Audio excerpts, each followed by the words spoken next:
Good morning, everybody. Thank you very much for coming today. Can you hear me? Is everything sounding good to you? I should hope so.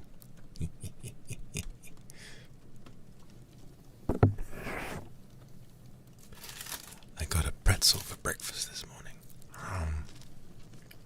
I almost finished it before we started, but not quite.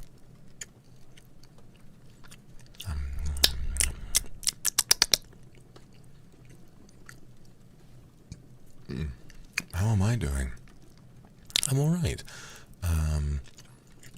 It's surprising, I struggled to get to sleep last night. Even though I wasn't on very much sleep to begin with. But I did get plenty of sleep in the end, and I feel good today, so it should be alright.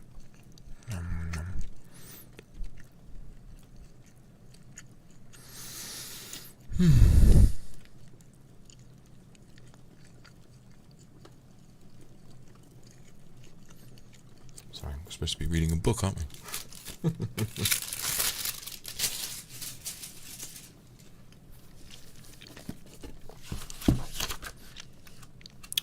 Get some water.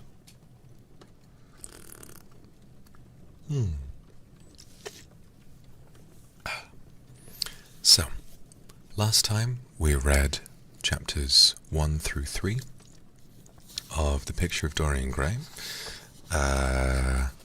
We essentially learned of some characters who have met this young man, Dorian Gray, and how unbelievably beautiful it is, and how fantastic he is to hang out with, and how everyone seems to want to make friends with him. Now, I believe originally, yes, he was Basil's friend, Lord Basil Hallward, the artist, and then shortly afterward he introduced him to his friend Lord Henry, and now Lord Henry very much wants to make friends with Basil. So, this bloody pretzel is getting... Shut the fuck up, phone. Where are you? There you are. This bloody pretzel... Whoa! What the hell is that? I had a tweet open with some music on it.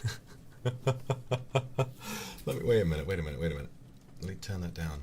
What was that? Hold on. Wait.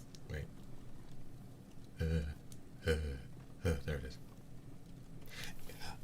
It was Winston Wednesday. It was the Frogger's most recent Winston Wednesday tweet. I opened my phone to mute it, and then I wound up playing that music. Dude, that was like 2 seconds, guys. It's gonna be fine. But anyway, this bloody pretzel stuck in my teeth. Hold on.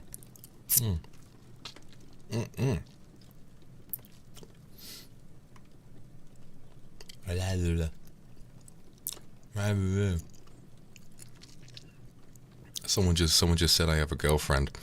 I wish. If I had a girlfriend, I probably wouldn't be sat here reading a book at 10 o'clock in the morning, but sadly that's life. No, I'm very single. Such is the life of a VTuber. Oh well, I'm happy. I have you guys.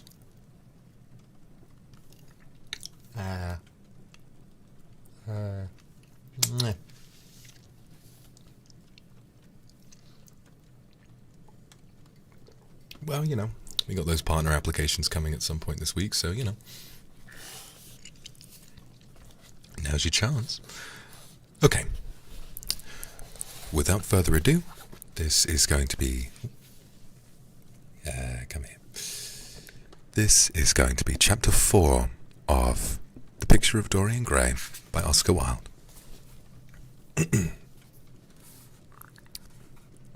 One afternoon, a month later, Dorian Gray was reclining in a luxurious armchair in the little library of Lord Henry's house in Mayfair. Excuse me. It was, in its way, a very charming room, with its high-panelled wainscoting of oil-stained oak, its cream-coloured frieze and ceiling of raised plasterwork, and its brick-dust felt carpet strewn with silk-long, fringed Persian rugs. On a tiny satinwood table stood a statuette by Claudian, and beside it lay a copy of Les Leçons Nouvelles, bound for Margaret of Valois by Clovis Eve, and powdered with the gilt daisies that Queen had selected for her device. Some large blue china jars and parrot tulips were arranged on the mantel shelf, and through the small leaded panes of the window streamed the apricot-coloured light of a summer day in London. Lord Henry had not yet come in. He was always late on principle, his principle being that punctuality is the thief of time. So the lad was looking rather sulky, as with listless fingers he turned over the pages of an elaborately illustrated edition of Manon Lescaut that he had found in one of the bookcases. The formal monotonous ticking of the Louis XIV clock annoyed him. Once or twice he thought of going away. At last he heard a step outside, and the door opened. "How late you are, Harry," he murmured. I am afraid it is not Harry, Mr. Gray," answered a shrill voice. He glanced quickly round, and rose to his feet.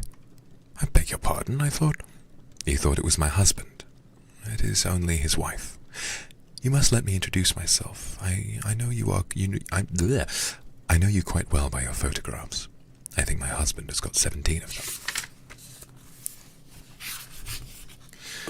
Not 17, Lady Henry. Well, 18 then. "And I saw you with him the other night at the opera." She laughed nervously as she spoke, and watched him with her vague forget-me-not eyes. She was a curious woman, whose dresses always looked as if they had been designed in a rage and put on in a tempest.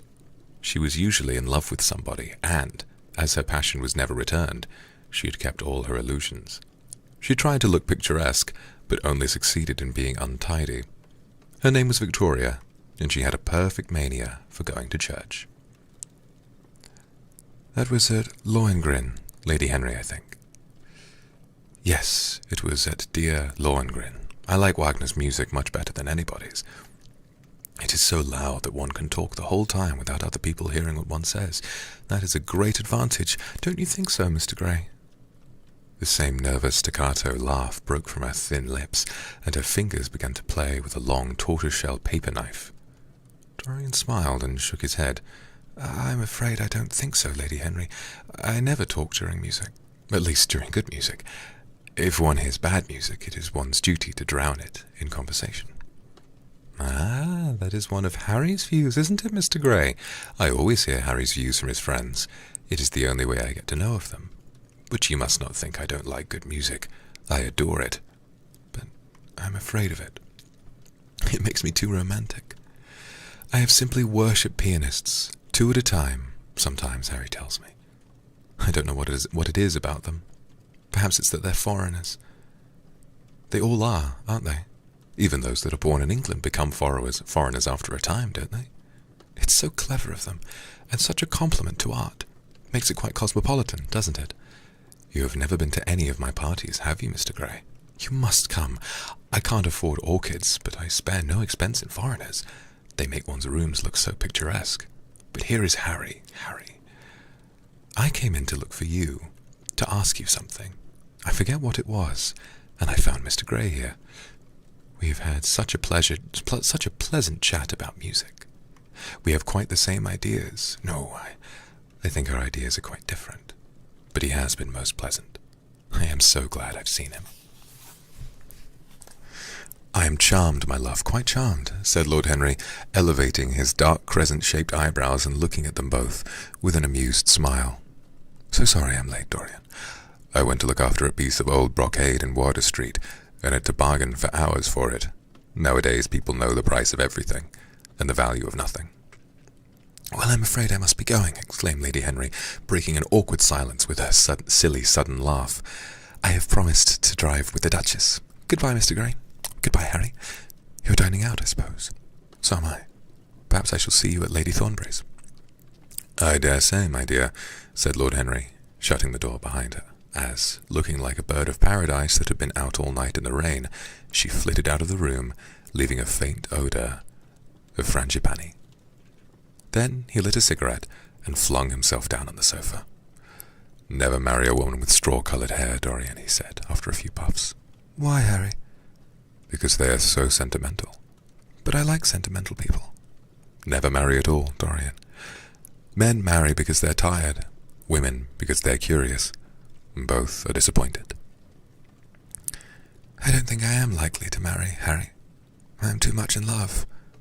That is one of your aphorisms. I am putting it into practice, as I do everything that you say. Who are you in love with? Asked Lord Henry after a pause. With an actress, said Dorian Gray, blushing. Lord Henry shrugged his shoulders. That is a rather commonplace debut. You would not say so if you saw her, Harry. Who is she? Her name is Sybil Vane. Never heard of her. No one has. People will someday, however. She's a genius. My dear boy, no woman is a genius. Women are a decorative sex. They never have anything to say, but they say it charmingly. Women represent the triumph of matter over mind, just as men represent the triumph of mind over morals. Harry, how can you? My dear Dorian, it is quite true. I am analyzing women at present, so I ought to know. The subject is not so obtruse as I thought it was. I find that ultimately there are only two kinds of women, the plain and the coloured. The plain women are very useful. If you want to gain a reputation for respectability, you have to merely take them down to supper. The other women are very charming. They commit one mistake, however. They paint in order to try and look young. Our grandmothers painted in order to try and talk brilliantly. Rouge and esprit used to go together, and now that is all over. As long as a woman can look 10 years younger than her own daughter, she is perfectly satisfied. As for conversation, there are only 5 women in London worth talking to, and 2 of those can't be admitted into decent society. However, tell me about your genius. How long have you known her? You guys are so mad. Guys, please remember this book was written more than 100 years ago. It's going to be a little dated. Ah, Harry, your views terrify me. Ooh, never mind that. How long have you known her? About 3 weeks. And where did you come across her? I'll tell you, Harry. But you mustn't be unsympathetic about it. After all, it never would have happened if I had not met you. You filled me with a wild desire to know everything in life. For days after I met you, something seemed to throb in my veins. As I lounged in the park, or strolled down Piccadilly, I used to look at everyone who passed me and wonder, with a mad curiosity, what sort of lives they led. Some of them fascinated me, others filled me with terror. There was an exquisite poison in the air. I had a passion for sensations. Well, one evening, at about 7 o'clock, I determined to go out in search of some adventure. Excuse me. I felt that this grey, monstrous London of ours, with its myriads of people, its sordid sinners, and its splendid sins, as you once phrased it, must have something in store for me. I fancied 1,000 things. The mere danger gave me a sense of delight. I remembered what you had said to me on that wonderful evening when we first dined together, about the search for beauty being the real secret of life. I don't know what I expected, but I went out and wandered eastward, soon losing my way in a labyrinth of grimy streets and black, grassless squares. About 8:30, I passed by an absurd little theatre with great flaring gas jets and gaudy playbills. Now, he says something offensive there.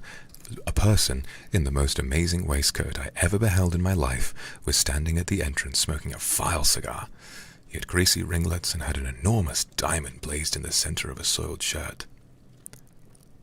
"Have a box, my lord," he said when he saw me, and he took off his hat with an air of gorgeous civility. There was something about him, Harry, that amused me. He was such a monster. You will laugh at me, I know, but I really went in and paid a whole guinea for the stage box. To the present day, I can't make out why I did so, and yet if I hadn't, my dear Harry, if I hadn't, I should have missed the great romance of my life. I see you laughing. It is horrid of you. Oh, I am not laughing, Dorian. At least I'm not laughing at you. But you should not say the greatest romance of your life. You should say the first romance of your life. You will always be loved, and you will always be in love with love. La grande passion is the privilege of people who have nothing to do. That is the one use of the idle classes of a country. Don't be afraid. There are exquisite things in store for you, and this is merely the beginning. Do you think my nature is so shallow? Cried Dorian Gray angrily. No, I think your nature's so deep. Well, how do you mean? My dear boy, the people who love only once in their lives are really the shallow people. What they call their loyalty and their fidelity, I call either the lethargy of custom or their lack of imagination. Faithfulness is to the emotional life what consistency is to the life of the intellect. Simply a confession of failure. Faithfulness, I must analyze it someday. The passion for property is in it. There are many things that we would throw away if we were not afraid that others might pick them up. But I don't want to interrupt you. Go on with your story. Well, I found myself seated in a horrid little private box with a vulgar drop scene staring me in the face. I looked out from behind the curtain and surveyed the house. It was a tawdry affair, all cupids and cornucopias like a third-rate wedding cake. The gallery and pit were fairly full, but the 2 rows of dinghy stalls were quite empty. And there was hardly a person in what I suppose they called the dress circle. Women went about with oranges and ginger beer, and there was a terrible consumption of nuts going on. It must have been just like the palmy days of the British drama. Just like, I should fancy. Very depressing. I began to wonder what on earth I should do. I caught sight of the playbill. What do you think the play was, Harry? I should think The Idiot Boy, or Dumb but Innocent. Our fathers used to like that sort of piece, I believe. The longer I live, Dorian, the more keenly I feel that whatever was good enough for our fathers is not good enough for us. In art, as in politics, leurs grands-pères ont toujours tort. This play was good enough for us, Harry. It was Romeo and Juliet. I must admit I was rather annoyed at the idea of seeing Shakespeare done in such a wretched hole of a place. Still, I felt interested in a sort of way. At any rate, I determined to wait for the first act. There was a dreadful orchestra, presided over by a young Hebrew who sat at a cracked piano that nearly drove me away. But at last the drop scene was drawn up, and the play began.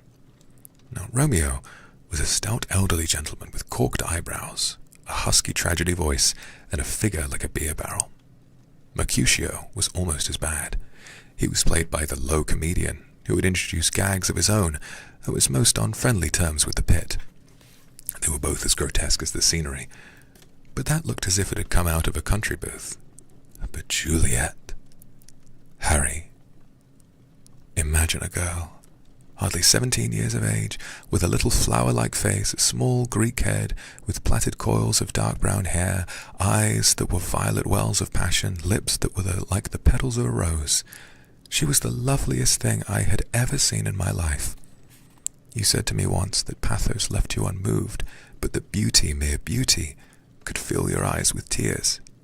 I tell you, Harry, I could hardly see this girl for the mist of tears that came across me. And her voice, I never heard such a voice. It was very low at first, with deep, mellow notes that seemed to fall singly upon one's ear. And then it came a little louder, and sounded like a flute or a distant hautboy. In the garden scene, it had all the tremulous ecstasy that one hears just before dawn when nightingales are singing. There were moments later on when it had the wild passion of violins. You know how a voice can stir one. Your voice and the voice of Sybil Vane are 2 things that I shall never forget. When I close my eyes, I hear them, and each of them says something different. I don't know which to follow. Why should I not love her? Harry, I do love her. She is everything to me in life. Night after night I go to see her play. One evening she is Rosalind, and the next evening she is Imogen. I have seen her die in the gloom of an Italian tomb, sucking the poison from her lover's lips. I have watched her wandering through the forest of Arden, disguised as a pretty boy in hose, and doublet and dainty cap. She has been mad, and has come into the presence of a guilty king, and given him rue to wear, and bitter herbs to taste of. She has been innocent, and the black hands of jealousy have crushed her reed-like throat, I have seen her in every age and in every costume. Ordinary women never appeal to one's imagination. They're limited to their century. No glamour ever transfigures them. One knows their minds as easily as one knows their bonnets. One can always find them. There is no mystery in any of them. They ride in the park in the morning and chatter at tea parties in the afternoon. They have their stereotype smile and their fashionable manner. They are quite obvious, but an actress, how different an actress is. Harry, why didn't you tell me that the only thing worth loving is an actress? Because I have loved so many of them, Dorian. Oh yes, horrid people with dyed hair and painted faces.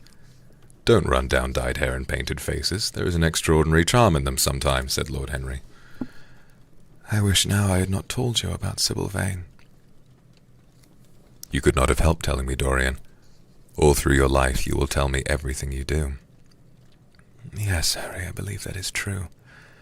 I cannot help telling you things. You have a curious influence over me. If I ever did a crime, I would come and confess it to you. You would understand me. People like you, the willful sunbeams of life, don't commit crimes, Dorian. But I am much obliged for the compliment all the same. Then now tell me, reach me the matches like a good boy. Thanks. What are your actual relations with Sybil Vane? Dorian Gray leaped to his feet, with flushed cheeks and burning eyes. Harry, Sybil Vane is sacred. It is only the sacred things that are worth touching, Dorian, said Lord Henry with a strange touch of pathos in his voice. But why should you be annoyed? I suppose she will belong to you some day. When one is in love, one always begins by deceiving oneself, and one always ends by deceiving others. That is what the world calls a romance. You know her at any rate, I suppose. Of course I know her. On the first night, I was at the theatre. The horrid old man came around to the box after the performance was over and offered to take me behind the scenes and introduce me to her. I was furious with him and told him that Juliet had been dead for hundreds of years and that her body was lying in a marble tomb in Verona. I think, from his blank look of amazement, that he was under the impression I had taken too much champagne, or something. I'm not surprised. Then he asked me if I wrote for any of the newspapers. I told him I never even read them. He seemed terribly disappointed at that and confided to me that all the dramatic critics were in conspiracy against him, that they were, every one of them, to be bought. I should not wonder if he was quite right there. But on the other hand, judging from experience, most of them cannot be at all expensive. Well, he seemed to think they were beyond his means, laughed Dorian. By this time, however, the lights were being put out in the theatre and I had to go. He wanted me to try some cigars that he strongly recommended, and I declined. The next night, of course, I arrived at the place again. When he saw me, he made me a low bow and assured me that I was a munificent patron of art. He was a most offensive brute, though he had an extraordinary passion for Shakespeare. He told me once with an air of pride that his 5 bankruptcies were entirely due to the bard, as he insisted on calling him. He seemed to think that it's a distinction. It was a distinction, my dear Dorian. A great distinction. Most people become bankrupt through having invested too heavily in the prose of life. To have ruined oneself over poetry is an honor. But when did you first speak to Miss Sybil Vane?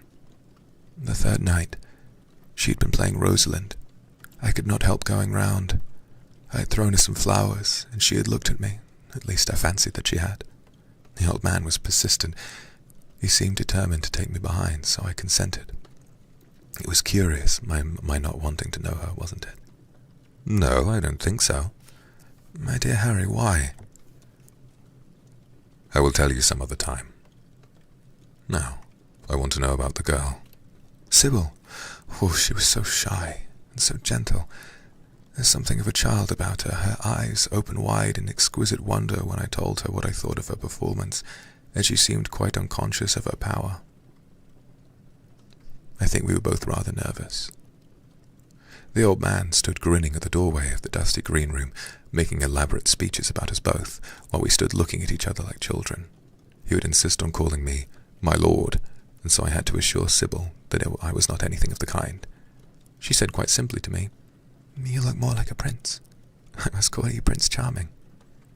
Upon my word, Dorian, Miss Sybil knows how to play compliments. You don't understand her, Harry. She regarded me merely as a person in play. She knows nothing of life. She lives with her mother, a faded, tired woman who played Lady Capulet in a sort of magenta dressing wrapper on the first night, and looks as if she'd seen better days. I know that look. It depresses me, muttered Lord Henry, examining his rings. The man wanted to tell me her history, but I said it did not interest me. You were quite right. There is always something infinitely mean about other people's tragedies. Sybil is the only thing I care about. What it is to me where she came from. What is it to me where she came from? From her little head to her little feet, she is absolutely and entirely divine. Every night of my life, I go to see her act, and every night she is more marvelous. That is the reason, I suppose, that you never dine with me now. I thought you must have had some curious romance on hand. You have, but it is not quite what I expected. Oh, my dear Harry, we either lunch or sup together every day, and I have been to the opera with you several times, said Dorian, opening his blue eyes in wonder. You always come dreadfully late. Well, I can't help going to see Sybil play, he cried, even if it's only for a single act. I get hungry for her presence, and when I think of the wonderful soul that's hidden away in that little ivory body, I am filled with awe. You can dine with me tonight, Dorian, can't you? He shook his head. Tonight she is Imogen, he answered, and tomorrow night she'll be Juliet. When is she Sybil Vane? Never. I congratulate you. Oh, how horrid you are! She is all the great heroines of the world in one. She is more than an individual. You laugh, but I tell you she has genius. I love her, and I must make her love me. You, who know all the secrets of life, tell me how to charm Sybil Vane to love me. I want to make Romeo jealous. I want the dead lovers of the world to hear our laughter and grow sad. I want a breath of our passion to stir their dust into consciousness, to wake their ashes into pain. My God, Harry, how I worship her! He was walking up and down the room as he spoke. Hectic spots of red burned on his cheeks. He was terribly excited. Lord Henry watched him with a subtle sense of pleasure. How different he was now from the shy, frightened boy he had met in Basil Hallward's studio. His nature had developed like a flower, had borne blossoms of scarlet flame. Out of its secret hiding place had crept this soul, and desire had come to meet it on the way. "And what do you propose to do?" said Lord Henry at last. "I want you and Basil to come with me some night and see her act. I have not the slightest fear of the result. You are certain to acknowledge her genius, and then we must get her out of that old man's hands. She is bound to him for 3 years, at least for 2 years and 8 months from the present time. I shall have to pay him something, of course. When all that is settled, I shall take a West End theatre and bring her out properly. She will make the world as mad as she made me." "That would be impossible, dear boy." "Yes, she will. She has not merely consummate art instinct in her, but she has personality also. And you have often told me that it is personalities, not principles, that will move the age." "Well, what night shall we go?" "Let me see. Today is Tuesday. Let us fix tomorrow. She plays Juliet tomorrow." "All right. The Bristol at 8 o'clock, and I will get Basil." "Not 8, Harry, please. 6:30. We must be there before the curtain rises. You must see her in the first act, where she meets Romeo." 6:30? What an hour! It'll be like having meat tea or reading an English novel. It must be 7. No gentleman dines before 7. Shall you see Basil between this and then, or shall I write to him? "Dear Basil, I have not laid eyes on him for a week. It is rather horrid of me. He has sent me my portrait in the most wonderful frame, specially designed by himself, and though I am a little jealous of the picture for being a whole month younger than I am, I must admit that I delight in it. Perhaps you had better write to him. I don't want to see him alone. He says things that annoy me, and he gives me good advice." And Lord Henry smiled. People are very fond of giving away what they need most themselves. It's what I call the depth of generosity. "Oh, Basil, it is the best of fellows, but he seems to be just a bit of a Philistine. Since I have known you, Harry, I have discovered that." Basil, my dear boy, puts everything that is charming in him into his work. The consequence is that he has nothing left for life but his prejudices, his principles, and his common sense. The only artists I have ever known who are personally delightful are bad artists. Good artists simply exist in what they make, and consequently are perfectly uninteresting in what they are. A great poet, a really great poet, is the most unpoetical of all creatures. But inferior poets are absolutely fascinating. The worse their rhymes are, the more picturesque they look. The mere fact of having published a book of second-rate sonnets makes a man quite irresistible. He lives the poetry that he cannot write. The others write the poetry that they dare not realize. "I wonder, is that really so, Harry?" said Dorian Gray, putting some perfume on his handkerchief out of a large gold-top bottle that stood on the table. "It must be if you say it. And now I am off. Imogen is waiting for me. Don't forget about tomorrow. Goodbye." As he left the room, Lord Henry's heavy eyelids drooped, and he began to think. Certainly few people had ever interested him so much as Dorian Gray, and yet the lad's mad adoration of someone else caused him not the slightest pang of annoyance or jealousy. He was pleased by it. It made him a more interesting study. He had been always enthralled by the methods of natural science, but the ordinary subject matter of that science had seemed to him trivial and of no import. And so he had begun by vivisecting himself, and he had ended by vivisecting others. Human life, that appeared to him the one thing worth investigating, compared to it, there was nothing else of any value. It was true that as one watched life in its curious crucible of pain and pleasure, one could not wear over one's face a mask of glass, nor keep the sulphurous fumes from troubling the brain and making the imagination turbid with monstrous fancies and misshapen dreams. There were poisons so subtle that to know their properties one had to sicken of them. There were maladies so strange that one had to pass through them if one sought to understand their nature, and yet what a great reward one received!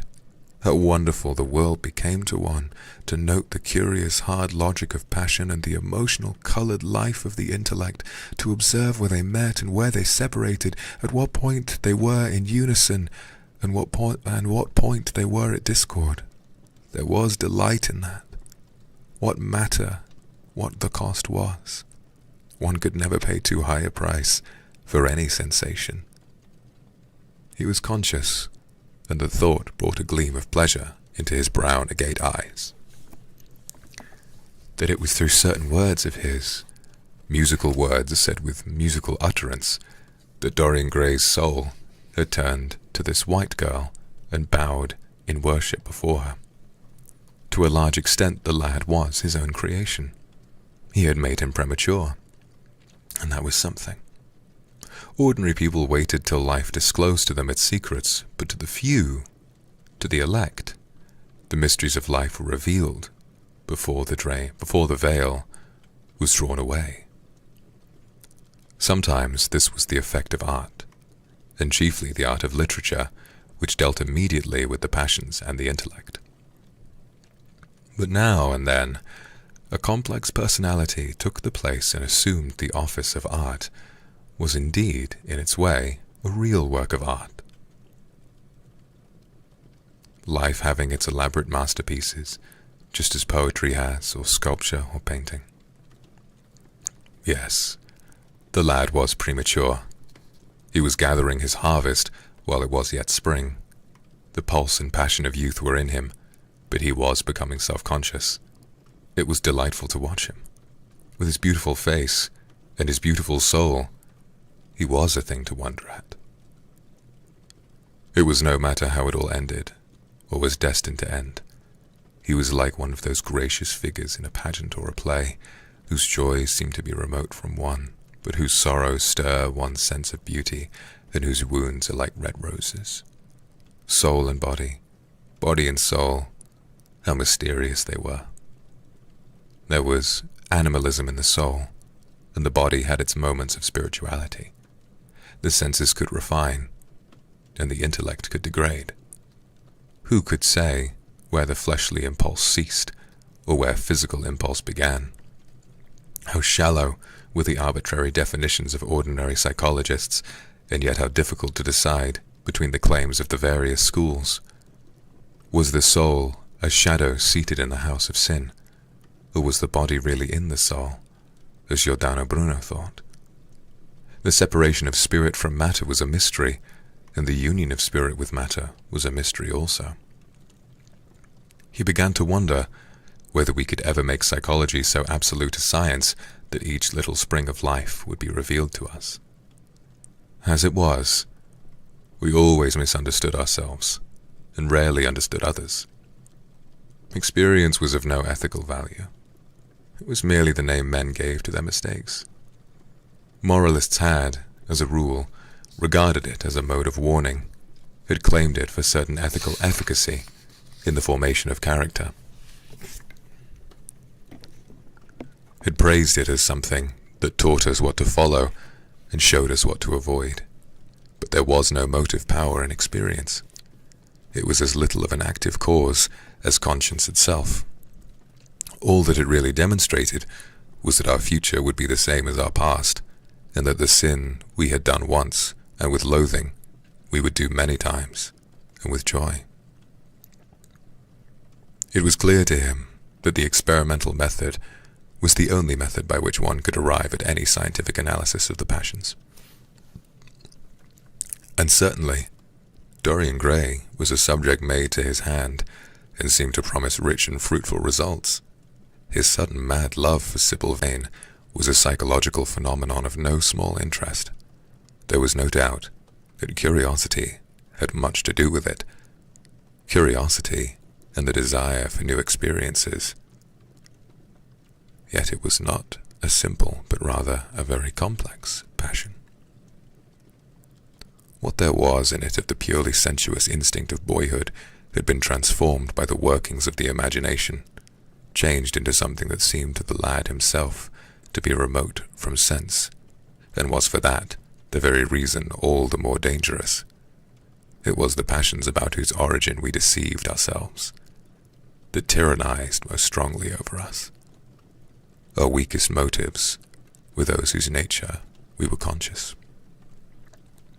It often happened when we thought we were experimenting on others, we were really experimenting on ourselves.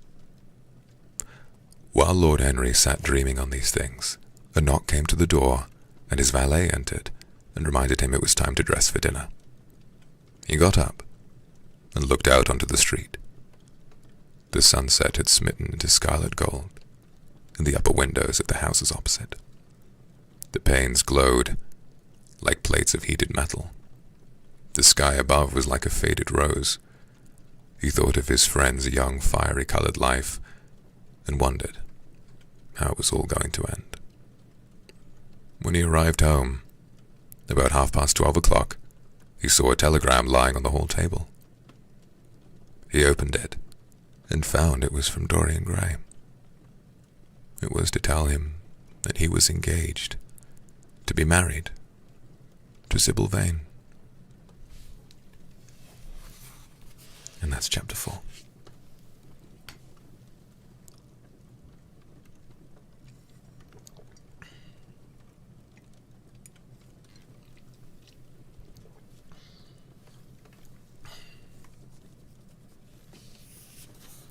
Fast indeed.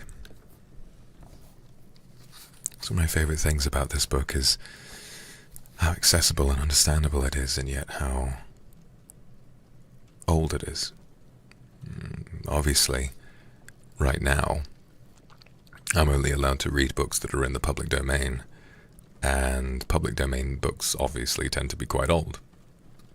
And yet, when you read something like Lovecraft, the language is so long that it can be difficult for us, people used to modern literature, to understand it. But this book seems to sort of transcend that. Its language is very complex, and yet still manages to be immensely clear, which I think is a very, very rare thing. So let's move on to chapter 5, shall we? "Mother, mother, I'm so happy," whispered the girl, burying her face in the lap of the faded, tired-looking woman who, with back turned to the shrill, intrusive light, was sitting in the one armchair that their dingy sitting room contained. "I am so happy," she repeated, "and you must be happy too." Mrs. Vane winced and put her thin, bismuth, whitened hands on her daughter's head. "Happy," she echoed. "I am only happy, Sybil, when I see you act. But you must not think of anything but your acting. Mr. Isaacs has been very good to us, and we owe him money." The girl looked up and pouted. "Money, mother?" she cried. "What does money matter? Love is more than money. Mr. Isaacs has advanced us £50 to pay off our debts, and to get a proper outfit for James. You must not forget that, Sybil. £50 is a very large sum. Mr. Isaacs has been most considerate." "He is not a gentleman, mother, and I hate the way he talks to me," said the girl, rising to her feet and going over to the window. "I don't know how we could manage without him," answered the elder woman querulously. Sybil Vane tossed her head and laughed. "We don't want him any more, mother. Prince Charming rules life for us now." And then she paused. A rose shook in her blood and shadowed her cheeks. Quick breath parted the petals of her lips. They trembled. Some southern wind of passion swept over her and stirred the dainty folds of her dress. "I love him," she said simply. "Foolish child. Foolish child," was the parrot phrase flung in answer. The waving of crooked, false-jeweled fingers gave grotesqueness to the words. The girl laughed again.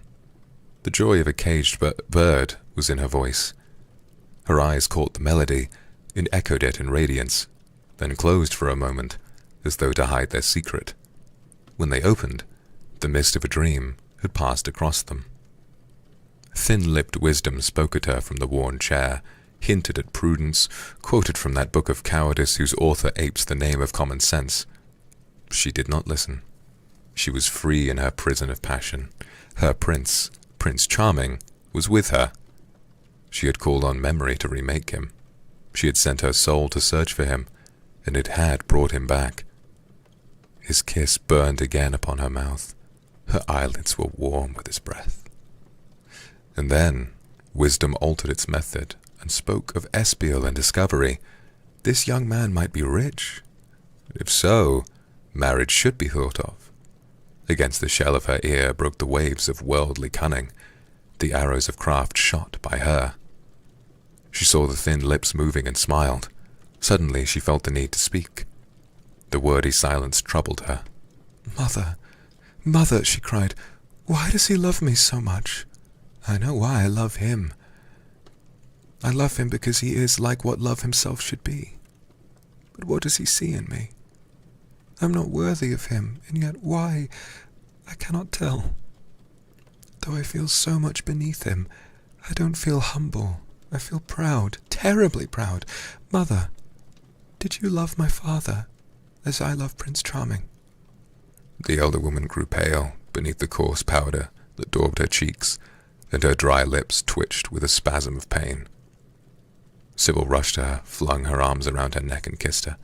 "Forgive me, mother, I know it pains you to talk about our father. But it only pains you because you loved him so much. Don't look so sad. I'm as happy today as you were 20 years ago. Oh, let me be happy forever."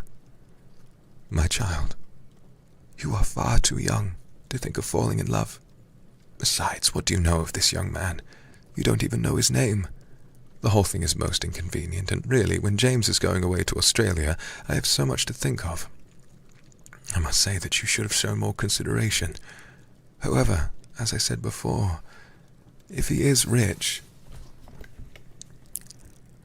Oh, Mother, let me be happy! Mother, let me be happy! Mrs. Vane glanced at her, and with one of those false theatrical gestures that so often became a mode of second nature to a stage player, clasped her in her arms. At this moment, the door opened, and a young lad with rough brown hair came into the room.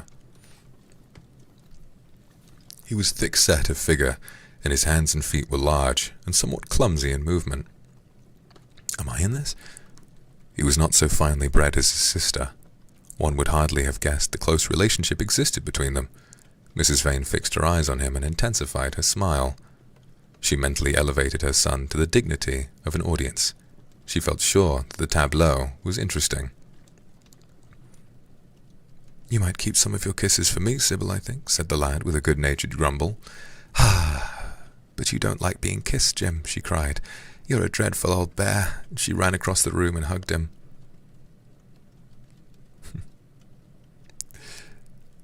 James Vane looked into his sister's face with tenderness. I want you to come out with me for a walk, Sybil. I don't suppose I shall ever see this horrid London again. I'm sure I don't want to. My son, don't say such dreadful things, murmured Miss Vane, taking up a tawdry theatrical dress with a sigh and beginning to patch it. She felt a little disappointed that he had not joined the group. It would have increased the theatrical picturesqueness of the situation. Why not, Mother? I mean it. You pain me, my son.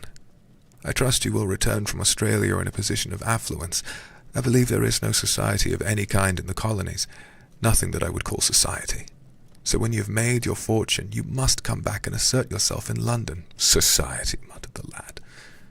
I don't want to know anything about that. I should like it to make some money, to take you and Sybil off the stage. I hate it. Oh, Jim, said Sybil, laughing, how unkind of you. But are you really going for a walk with me? That would be nice.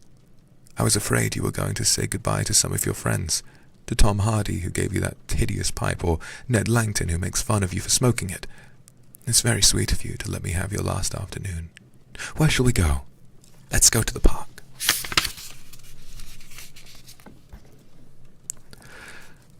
I'm too shabby, he answered, frowning. Only swell people go to the park. Nonsense, Jim, she whispered, stroking the sleeve of his coat. He hesitated for a moment. Very well, he said at last, but don't be too long dressing. She danced out the door, and one could hear her singing as she ran upstairs. Her little feet pattered overhead. She walked up and down the room 2 or 3 times, and then he turned to the still figure in the chair. Mother, are my things ready? He asked. Quite ready, James, she answered, keeping her eyes on her work. For some months past, she had felt ill at ease when she was alone with this rough, stern son of hers. Her shallow, secret nature was troubled when their eyes met. She used to wonder if he suspected anything. The silence, for he had made no other observation, became intolerable to her, and she began to complain. Women defend themselves by attacking, just as they attack by sudden and strange surrenders. I hope you'll be contented, James, with your seafaring life, she said. You must remember that it is your own choice. You might have entered a solicitor's office. Solicitors are a very respectable class, and in the country often dine with the best families. I hate offices, and I hate clerks, he replied, but you're quite right. I've chosen my own life. All I say is watch over Sybil. Don't let her come to any harm. Mother, you must watch over her. James, you talk very strangely. Of course I watch over Sybil. I hear a gentleman comes every night to the theatre and goes behind to talk to her. Is that right? What about that? You're speaking about things you don't understand, James. In the profession, we are accustomed to receive a great deal of most gratifying attention. I myself used to receive many bouquets at one time. That was when acting was really understood. As for Sybil, I do not know at present whether her attachment is serious or not. but there is no doubt that the young man in question is a perfect gentleman. He is always most polite to me. Besides, he has the appearance of being rich, and the flowers he sends are lovely." "You don't know his name, though," said the lad harshly. "No," answered his mother, with a placid expression in her face. "He has not yet revealed his real name. I think it's quite romantic of him. He is probably a member of the aristocracy." James Vane bit his lip. "Watch over Sybil, mother," he cried. "Watch over her." "Oh, my son, you distress me very much. Sybil is always under my special care. Of course, if this gentleman is wealthy, there is no reason why she should not contract an alliance with him. I trust he is one of the aristocracy. He has all the appearance of it, I must say. It might be a most brilliant marriage for Sybil. That would make a charming couple. His good looks are really quite remarkable. Everybody notices them." The lad muttered something to himself and drummed on the window pane with his coarse fingers. He had just turned round to say something when the door opened and Sybil ran in. "How serious you both are," she cried. "What is the matter?" "Nothing," he answered. "I suppose one must be serious sometimes. Goodbye, mother. I will have my dinner at 5 o'clock. Everything is packed except my shirts, so you need not trouble." "Goodbye, my son," she answered, with a bow of strained stateliness. She was extremely annoyed at the tone he had adopted with her, and there was something in his look that made her feel afraid. "Kiss me, mother." Her flower-like lips touched the withered cheek and warmed its frost. My child," cried Mrs. Vane, looking up to the ceiling in search of an imaginary gallery. "Come, Sybil," said her brother impatiently. He hated his mother's affections. They went out into the flickering wind-blown sunlight and strolled down the dreary Euston Road. The passers-by glanced in wonder at the sullen, heavy youth who, in coarse, ill-fitting clothes, was in the company of such a graceful, refined-looking girl. He was like a common gardener walking with a rose. Jim frowned from time to time when he caught the inquisitive glance of some stranger. He had that dislike of being stared at, which comes on geniuses late in life, and never leaves the commonplace. Sybil, however, was quite unconscious of the effect she was producing. Her love was trembling in laughter on her lips. She was thinking of Prince Charming, and, that she might think of him all the more, she did not talk of him, but prattled on about the ship in which Jim was going to sail, about the gold he was certain to find, about the wonderful heiress whose life he was to save from the wicked, red-shirted bushrangers, for he was not to remain a sailor or a supercargo or whatever he was going to be. Oh no! A sailor's existence was dreadful. Fancy being cooped up in a horrid ship, with the hoarse, humpback waves trying to get in, and a black wind blowing the masts down and tearing the sails into long, screaming ribbons. He was to leave the vessel at Melbourne, bid a polite goodbye to the captain, and go off at once to the gold fields. Before a week was over, he was to come across a large nugget of pure gold, the largest nugget that had ever been discovered, and bring it down to the coast in a wagon guarded by 6 mounted policemen. The bushrangers were to attack them 3 times, and to be defeated with immense slaughter. Or no. He was not to go to the goldfields at all. They were horrid places where men got intoxicated and shot each other in bar-rooms and used bad language. He was to be a nice sheep farmer, and one evening, as he was riding home, he was to see the beautiful heiress being carried off by a robber on a black horse and give chase and rescue her. Of course, she would fall in love with him, and he with her, and they would get married and come home and live in an immense house in London. Yes, there were delightful things in store for him, but he must be very good, and not lose his temper or spend his money foolishly. She was only a year older than he was, but she knew so much more of life. He must be sure also to write to her by every mail and to say his prayers each night before he went to sleep. God was very good, and would watch over him. She would pray for him too, and in a few years he would come back quite rich and quite happy. The lad listened sulkily to her and made no answer. He was heartsick and leaving home. Yet it was not this alone that made him gloomy and morose. Inexperienced though he was, he had still a strong sense of the danger of Sybil's position. This young dandy, who was making love to her, could mean her no good. He was a gentleman, yet he hated him for that, hated him through some curious race instinct for which he could not account, and which for that reason was all the more dominant within him. He was curious also of the shallowness and vanity of his mother's nature, and in that sore infinite peril for Sybil and Sybil's happiness. Children begin by loving their parents. As they grow older, they judge them, and sometimes they forgive them. His mother. He had something on his mind to ask her, something that he had brooded on for many months of silence. A chance phrase that he had heard at the theatre, a whispered sneer that had reached his ears one night as he waited at the stage door and set loose a train of horrible thoughts. He remembered it as if it had been the lash of a hunting crop across his face. His brows knit together into a wedge-like furrow, and with a twitch of pain, he bit his underlip. "You are not listening to a word I'm saying, Jim," cried Sybil, "and I'm making the most delightful plans for your future. Do say something."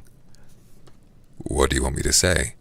"Oh, that you'll be a good boy and not forget us," she answered, smiling at him. He shrugged his shoulders. "You're more likely to forget me than I'm to forget you, Sybil." She flushed. "What do you mean, Jim?" she asked. "You have a new friend, I hear. Who is he? Why have you not told me about him? He means you no good." "Stop, Jim," she exclaimed. "You must not say anything against him. I love him." "Why? You don't even know his name," answered the lad. "Who is he? I have a right to know." "He is called Prince Charming." "Don't you like the name?" "Oh, you silly boy, you should never forget it. If you only saw him, you would think him the most wonderful person in the world. Some day you will meet him. When you come back from Australia, you will like him so much. Everybody likes him, and I love him. I wish you could come to the theatre tonight. He's going to be there, and I'm going to play Juliet."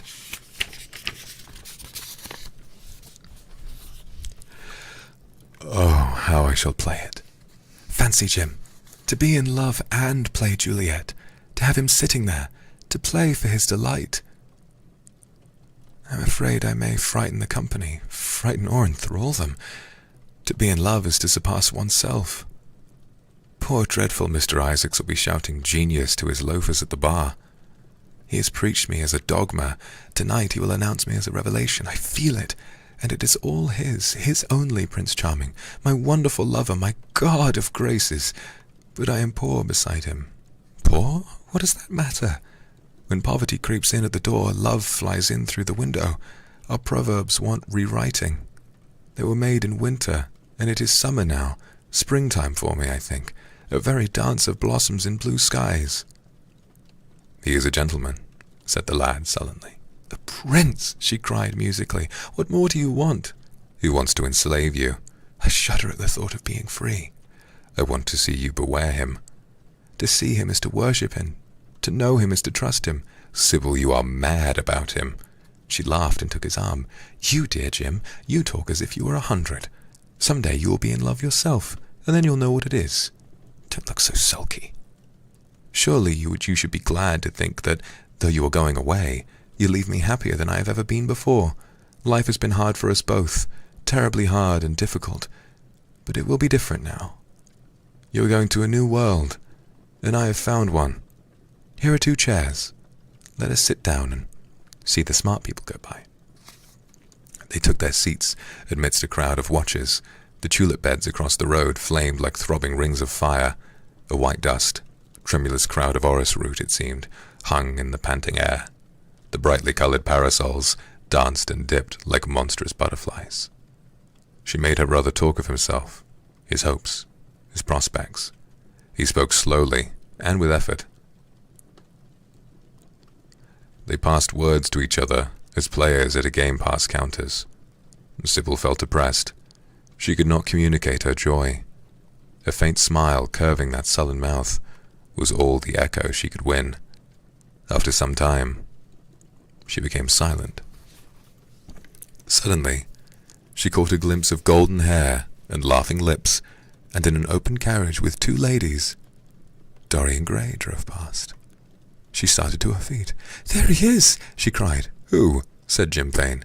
"Prince Charming," she answered, looking after the Victoria. He jumped up and seized her roughly by the arm. "Show him to me."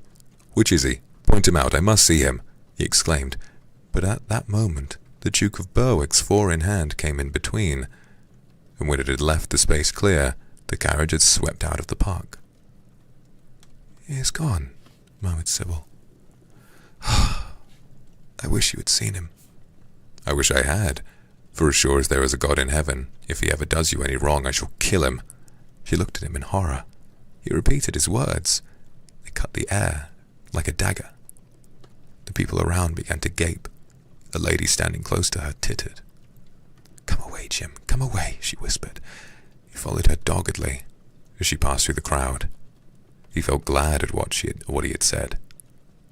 When they reached the Achilles statue, she turned around. There was a pity in her eyes that became laughter on her lips. She shook her head at him. "You are foolish, Jim. Utterly foolish. A bad-tempered boy, that is all. How can you say such horrible things? You don't know what you're talking about. You're simply jealous and unkind. I wish you would fall in love. Love makes people good. And what you said was wicked." "I'm 16, he answered, "and I know what I'm about. Mother is no help to you. She doesn't understand how to look after you. I wish now that I was not going to Australia at all. I have a great mind to chuck the whole thing up. I would, if my articles hadn't been signed. Oh, don't be so serious, Jim. You are like one of the heroes of those silly melodramas Mother used to be so fond of acting in. I am not going to quarrel with you. I have seen him, and oh, to see him is perfect happiness. We won't quarrel. I know you would never harm anyone I love. Would you?" "Not as long as you love him, I suppose," was the sullen answer. "I shall love him forever," she cried. "And he?" "Forever too." "He had better." She shrank from him, and then she laughed and put her hand on his arm. He was merely a boy. At the Marble Arch they hailed an omnibus, which left them close to their shabby home in the Euston Road. It was after 5 o'clock, and Sybil had to lie down for a couple of hours before acting. Jim insisted that she should do so. He said that he would sooner part with her when their mother was not present. She would be sure to make a scene, and he detested scenes of every kind. In Sybil's own room they parted. There was jealousy in the lad's heart, and a fierce, murderous hatred of the stranger who, as it seemed to him, had come between them. Yet, when her arms were flung around his neck, and her fingers strayed through his hair, he softened and kissed her with real affection. There were tears in his eyes as he went downstairs. His mother was waiting for him below. She grumbled at his unpunctuality as he entered. He made no answer, but sat down to his meagre meal. The flies buzzed round the table and crawled over the stained cloth. Through the rumble of omnibuses and the clatter of street cabs, he could hear the drowning voice devouring each minute that was left of him. After some time, he thrust away his plate and put his head in his hands. He felt that he had a right to know. It should have been told to him before, as if it was as he suspected. Laden with fear, his mother watched him. Words dropped mechanically from her lips. A tattered lace handkerchief twitched in her fingers. When the clock struck 6, he got up and went to the door. When he turned back and looked at her, their eyes met. In hers, he saw a wild appeal for mercy.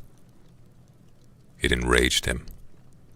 "Mother, I have something to ask you," he said. Her eyes wandered vaguely about the room, and she made no answer. "Tell me the truth. I have a right to know." Were you married to my father? She heaved a deep sigh, but it was a sigh of relief. The terrible moment, the moment that night and day, for weeks and months, she had dreaded, had come at last. And yet she felt no terror. Indeed, in some measure, it was a disappointment to her. The vulgar directness of the question called for a direct answer. The situation had not been gradually led up to. It was crude.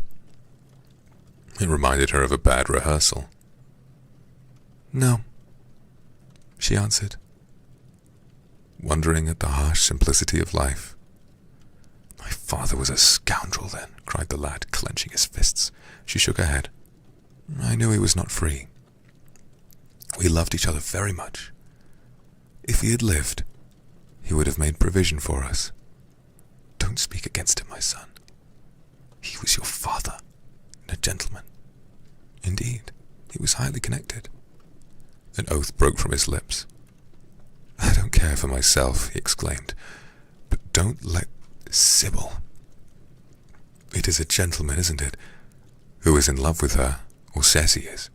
Highly connected too, I suppose." For a moment, a hideous sense of humiliation came over the woman.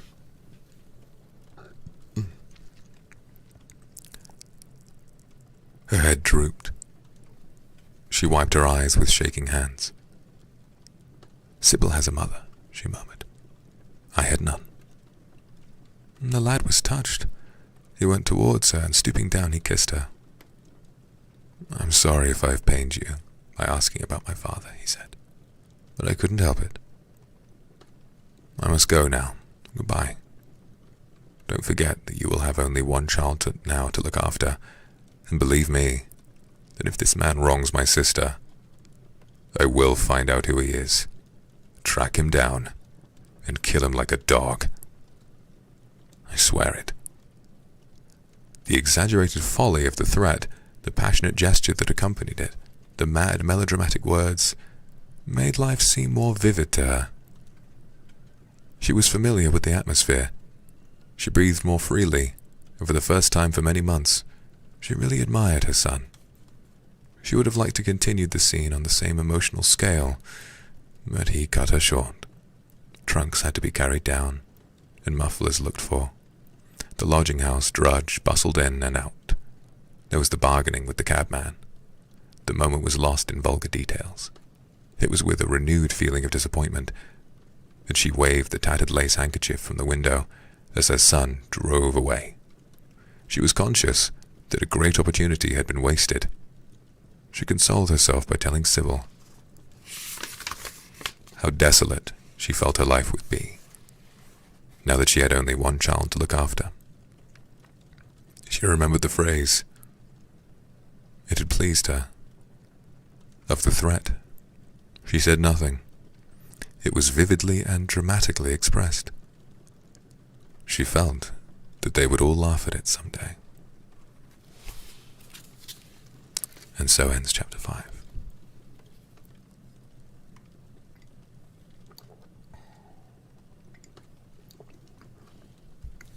I think the mother is a very interesting character.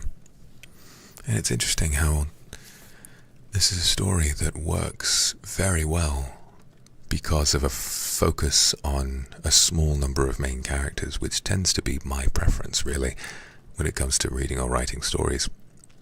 And so, you could just as easily make a character like the mother into sort of a side character, or a plot device who furthers the main characters. But I was definitely touched by how her profession seems like a metaphor for her life, and how it's definitely a common thing for parents to, let's think about Sybil's mother. She is a young actress who seems to have had success in early life and then has a child with someone who she's not married to, and so being a single mother, especially in this day and age, as expressed in the book, definitely would have been cause for her to sort of lose those glory days. And so I really enjoy how touched she is. Or really, rather, I really enjoy how we get to know that much about her when she seems impressed by her son's threat to kill a man. It's like there's still so much youth left in her that she never got to live. It's definitely very interesting. And how you can, I wouldn't be surprised if she never turns up again in the book, but we've already gotten a character that with fleshed out backstory, interesting motivations, characteristics, everything. All three characters there are brand new, and they're all interesting, which is why it's a classic.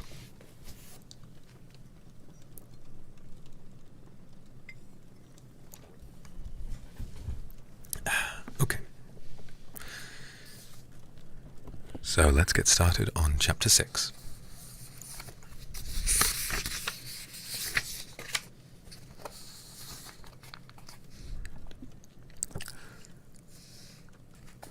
"I suppose you've heard the news, Basil," said Lord Henry that evening, as Hallward was shown into a little private room at the Bristol, where dinner had been laid for 3.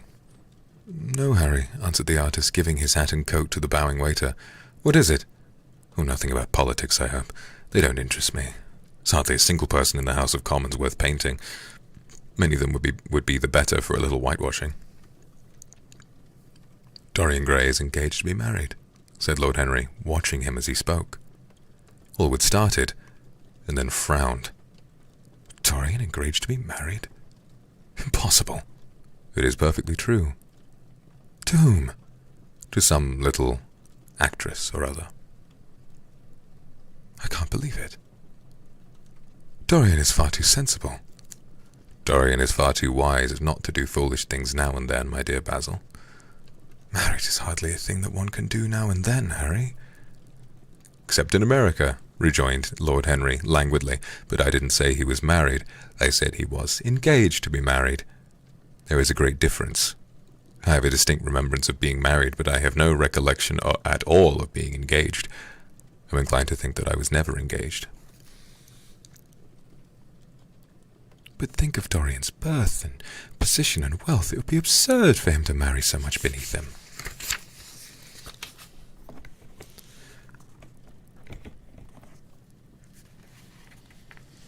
"If you want to make him marry this girl, tell him that, Basil. He's sure to do it then. Whenever a man does a thoroughly stupid thing, it is always from the noblest motives." "I hope the girl is good, Harry. I don't want to see Dorian tied to some vile creature who might degrade his nature and ruin his intellect."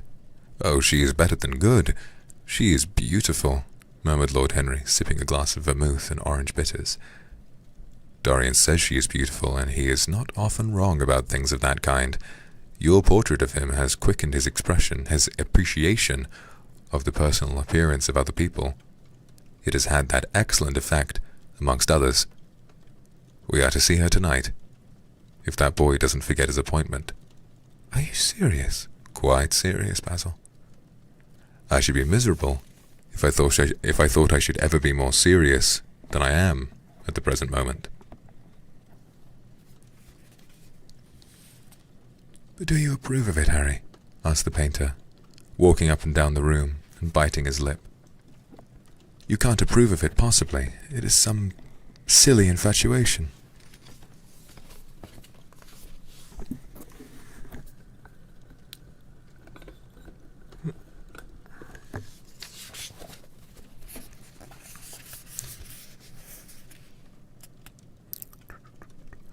"I never approve or disapprove of anything now. It is an absurd attitude to take towards life. We are not sent into the world to air our moral prejudices. I never take any notice of what common people say, and I never interfere with what charming people do. If a personality fascinates me, whatever mode of expression that personality selects is absolutely delightful to me. Dorian Gray falls in love with a beautiful girl who acts Juliet and proposes to marry her. Why not? If he wedded Messalina, he would be nonetheless interesting. You know, I'm not a champion of marriage.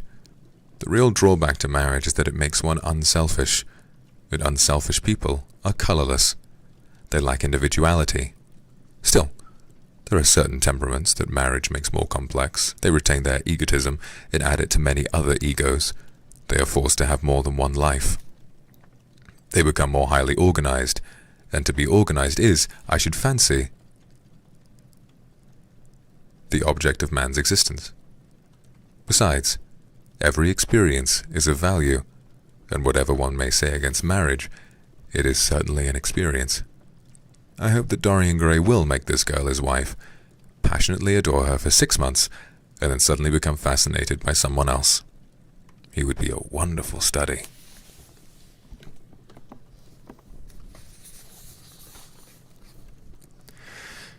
You don't mean a single word of all that, Harry. You know you don't. If Dorian Gray's life was spoiled, no one would be sorrier than yourself. You are much better than you pretend to be. Lord Henry laughed. The reason we all like to think so well of others is that we are all afraid of ourselves. The basis of optimism is sheer terror. We think that we're generous because we credit our neighbor with the possession of those virtues that are likely to be a benefit to us. We praise the banker that we may overdraw our account and find good qualities in the highwayman in the hope that he may spare our pockets. I mean everything that I have said. I have the greatest contempt for optimism. As for a spoiled life, no life is spoiled, but one whose growth is arrested. If you want to mar a nature, you have to merely reform it. As for marriage, of course that would be silly, but there are other and more interesting bonds between men and women. I will certainly encourage them. They have the charm of being fashionable. But here is Dorian himself. He'll tell you more than I can. My dear Harry, my dear Basil. My dear Harry, my dear Basil, you must both congratulate me, said the lad, throwing off his evening cape with its satin-lined wings and shaking each of his friends by the hand in turn. I have never been so happy. Of course it is sudden. All really delightful things are. And yet it seems to me to be the one thing I have been looking for all my life. He was flushed with excitement and pleasure, and looked extraordinarily handsome. I hope you will always be very happy, Dorian, said Hallward. But I don't quite forgive you for not having let me know of your engagement. You let Harry know. And I don't forgive you for being late for dinner, broke in Lord Henry, putting his hand on the lad's shoulder and smiling as he spoke. Come, let us sit down and try what the new chef here is like, and then you'll tell me how it all came about. Oh, it's not really much to tell, cried Dorian, as they took their seats at the small round table. What happened was simply this. After I left you yesterday evening, Harry, I dressed, had some dinner at a little Italian restaurant in Rupert Street, at a little Italian restaurant in Rupert Street that you introduced me to, and went down at 8 o'clock to the theatre. Sybil was playing Rosalind. Of course, the scenery was dreadful, and the Orlando absurd. But Sybil, you should have seen her. When she came in on her boy's clothes, she was perfectly wonderful. She wore a moss-coloured velvet... Where am I? She wore a moss-coloured velvet jerkin with cinnamon sleeves, slim brown cross-gartered hose, a dainty little green cap with a hawk's feather caught in a jewel, and a hooded cloak lined with dull red. She had never seemed to me more exquisite. She had all the delicate grace of that Tanagra figurine that you have in your studio, Basil. Her hair clustered around her face like dark leaves around a pale rose. As for her acting, well, you shall see her tonight. She is simply a born artist. I sat in the dinghy box absolutely enthralled. I forgot that I was in London and in the 19th century. I was away with my love in a forest that no man had ever seen. After the performance was over, I went behind and spoke to her. As we were sitting together, suddenly, there came into her eyes a look that I had never seen before. My lips moved towards hers. We kissed each other. I can't describe to you what I felt at that moment. It seemed to me that all my life had been narrowed to one perfect point of rose-coloured joy. She trembled all over and shook like a white narcissus, and then she flung herself on her knees and kissed my hands. I feel that I should not tell you this, but I can't help it. Of course our engagement is a dead secret. She has not even told her own mother. I don't know what my guardians will say. Lord Radley is sure to be furious. I don't care. I shall be of age in less than a year, and then I can do what I like. I have been right, Basil, haven't I? To take my love out of poetry and find my wife in Shakespeare plays. Lips that Shakespeare taught to speak have whispered their secret in my ear. I have had the arms of Rosalind around me and kissed Juliet on the mouth. Now guys, you're going to have to give me a second. I've noticed this is really funny. If you look at me, you can see that I've actually been cut off slightly, and I didn't even notice it until now because the chair is red and I didn't notice. I'm quickly just gonna hide for a second while I fix that. I think it's really funny, but you know. Hold on. Wait. Hold on. Wait. One sec. No, it's good. Don't worry, guys. Don't worry.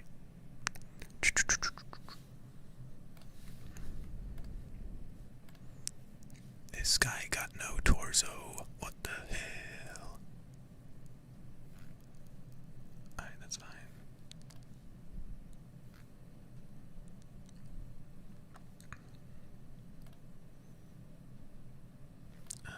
Wait, hold on. Here we go. Okay, that's better. Okay, we're back. Okay, back to the story.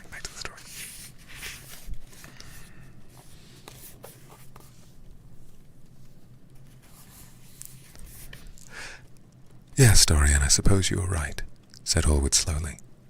Have you seen her today? Asked Lord Henry. Dorian Gray shook his head. I left her in the Forest of Arden. I shall find her in an orchard in Verona. Lord Henry sipped his champagne in a meditative manner. At what particular point did you mention the word marriage, Dorian? And what did she say in answer? Perhaps you've forgotten all about it. My dear Harry, I did not treat it as a business transaction, and I did not make any formal proposal. I told her that I loved her, and said she was not worthy to be my wife. Not worthy! Why, the whole world is nothing to me compared with her. Women are wonderfully practical, murmured Lord Henry. Much more practical than we are. In situations of that kind, we often forget to say anything about marriage, and they always remind us. Hallwood laid his hand upon his arm. Don't, Harry. You've annoyed Dorian. He is not like other men. He would never bring misery upon anyone.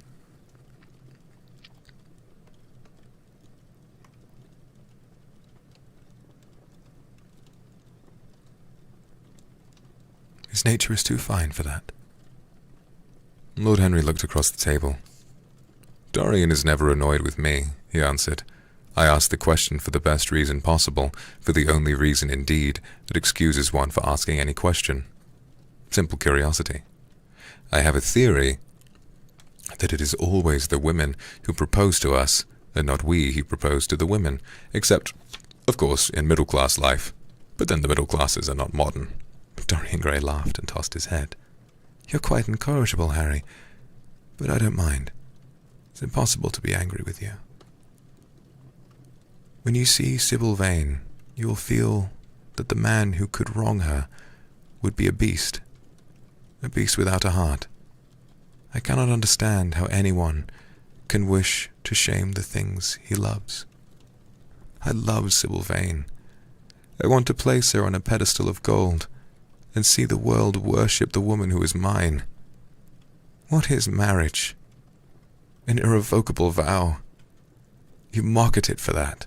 Ah, don't mock. It is an irrevocable vow that I want to take. Her trust makes me faithful. Her belief makes me good. When I am with her, I regret all that you have taught me.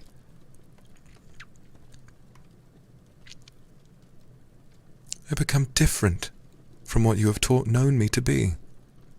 I am changed, and the mere touch of Sybil Vane's hand makes me forget you and all your wrong, fascinating, poisonous, and delightful theories." "And those are?" asked Lord Henry, helping himself to some salad. "Oh, your theories about life, your theories about love, your theories about pleasure, all your theories, in fact, Harry. Pleasure is the only thing worth having a theory about," he answered, in his slow, melodious voice. "But I am afraid I cannot claim my theory as my own. It belongs to nature, not to me. Pleasure is nature's test, her sign of approval. When we are happy, we are always good. But when we are good, we are not always happy." "But what do you mean by good?" "Yes," echoed Dorian, leaning back in his chair and looking at Lord Henry over the heavy clusters of purple-lipped irises that stood in the center of the table. "What do you mean by good, Harry?" "To be good is to be in harmony with oneself," he replied, touching the thin stem of his glass with his pale, fine-pointed fingers. "Discord is to be forced to be in harmony with others.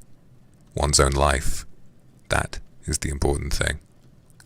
As for the lives of one's neighbors, if one wishes to be a prig or a Puritan, one can flaunt one's moral views around them. But they are not one's concern. Besides, individualism has really the higher aim. Modern morality consists in accepting the standard of one's age. I consider that for any man of culture, to accept the standard of his age is a form of the grossest morality." "But surely, if one lives merely for oneself, Harry, one pays a terrible price for doing so," suggested the painter. "Yes. We are overcharged for everything nowadays. I should fancy that the real tragedy of the poor is that they can afford nothing but self-denial. Beautiful sins, like beautiful things, are the privilege of the rich." "One has other ways. One has to pay in other ways but money." "What sort of ways, Basil?" "Oh, I should fancy in remorse, in suffering, in, well, the consciousness of degradation." Lord Henry shrugged his shoulders. "My dear fellow, medieval art is charming, but medieval emotions are out of date. One can use them in fiction, of course, but then the only things that one can use in fiction are the things that one has ceased to use, in fact. Believe me, no civilized man ever regrets a pleasure, and no uncivilized man ever knows what a pleasure is." "I know what pleasure is," cried Dorian Gray. "It is to adore someone." "That is certainly better than being adored," he answered, toying with some fruits. "Being adored is a nuisance. Women treat us just as humanity treats its gods. They worship us and are always bothering us to do something for them." "I should have said that whatever they ask for, they had first given to us," murmured the lad gravely. "They create love in our natures. They have a right to demand it back." "That is quite true, Dorian," cried Hallward. "Nothing is ever quite true." "Well, this is," interrupted Dorian. "You must admit, Harry, that women give to men the very gold of their lives." "Possibly," he sighed, "but they invariably want it back, in such very small change. That is the worry. Women, as some witty Frenchman once put it, inspire us with the desire to do masterpieces, and always prevent us from carrying them out." "Harry, you are dreadful. I don't know why I like you so much." "You will always like me, Dorian," he replied. "Will you have some coffee, you fellows? Waiter, bring waffy. Waiter. Waiter, bring coffee and fine champagne and some cigarettes. No, don't mind the cigarettes. I have some. Basil, I can't allow you to smoke cigars. You must have a cigarette. A cigarette is the perfect type of a perfect pleasure. It is exquisite, and it leaves one unsatisfied. What more can one want? Yes, Dorian, you will always be fond of me. I represent to you all the sins that you have never had the courage to commit." "What nonsense you talk, Harry," cried the lad, taking a light from a fire-breathing silver dragon that the waiter had placed on the table. "Let us go down to the theatre. When Sybil comes on the stage, you will have a new ideal of life. She will represent something to you that you have never known." "I have known everything," said Lord Henry, with a tired look in his eyes. "But I am always ready for a new emotion. I am afraid, however, that, for me at any rate, there is no such thing. Still, your wonderful girl may thrill me. I love acting. It is so much more real than life. Let us go, Dorian. You will come with me. I am so sorry, Basil, but there is only room for 2 in the brougham. You must follow us in a hansom." They got up and put on their coats, sipping their coffee, standing. The painter was silent and preoccupied. There was a gloom over him. He could not bear this marriage, and yet it seemed to him to be better than many other things that might have happened. After a few minutes, they all passed downstairs. He drove off by himself, as had been arranged, and watched the flashing lights of the little brougham in front of him. A strange sense of loss came over him. He felt that Dorian Gray would never again be to him all that he had been in the past. Life had come between them. His eyes darkened, and the crowded, flaring streets came blurred to his eyes. When the cab drew up at the theatre, it seemed to him that he had grown years older.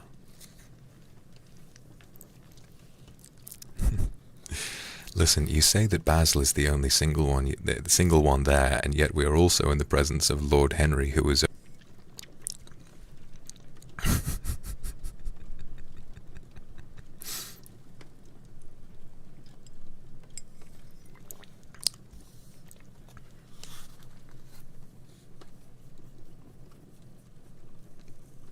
We're back? Oh no, did we crash?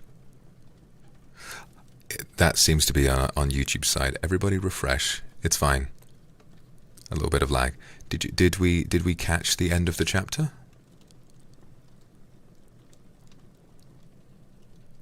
All good. Okay. As long as people have refreshed, we should be fine. Yeah, that isn't me. That's YouTube. They do that sometimes. Okay. Well, chapter 6 was surprisingly short. So I think, why don't we do one more? Why don't we do chapter 7 as well?